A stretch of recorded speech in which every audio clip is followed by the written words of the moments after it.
আসসালামু আলাইকুম গাইস, আপনাদের সামনে নিয়ে আসলাম গ্লাভ স্যান্ডউইচ।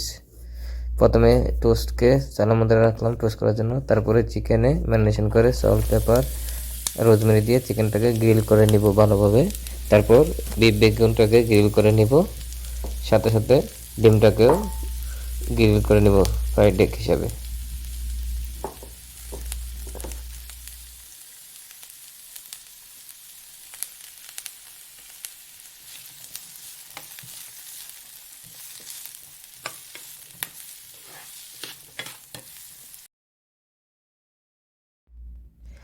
ব্রেডগুলো হয়ে গেছে, দেখেন কত সুন্দর ক্রিসপিনেস। তারপরে ফ্রেঞ্চ ফ্রাইটা ঢেলে দিব গরম তেলে।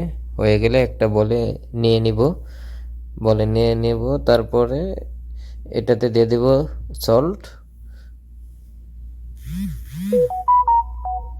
দিয়ে ভালোভাবে মিশিয়ে দিব যাতে সবগুলোর সাথে সল্টটা আসে। তারপরে দিয়ে দিব মায়োনিজ। আমরা সাধারণত মায়োনিজ ব্যবহার করি, অনেকে অনেক ধরনের সস ব্যবহার করে, তা সাধারণত আমরা মায়োনিজ ব্যবহার করি।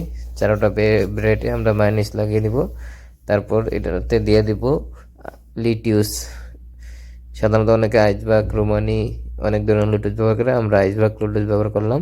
তারপর দিয়ে দিব স্লাইস টমেটো, 3 লেয়ারে টমেটো দিয়ে দিলাম। তারপরে একটা লেয়ারে দিয়ে দিলাম ফ্রাইড এগ, অন্য একটা লেয়ারে বিফ বেকন, তারপর আরেকটা লেয়ারে দিয়ে দিব গ্রিল চিকেন, যে চিকেন বেস্ট আমরা গ্রিল করে রাখলাম ওইটা। তারপরে দিয়ে দিব স্লাইস চিজ। তারপরে সবগুলো একসাথে নিয়ে হালকাভাবে প্রেস করে তারপরে ব্রেড নাইফ দিয়ে চারপাশে কেটে নিব।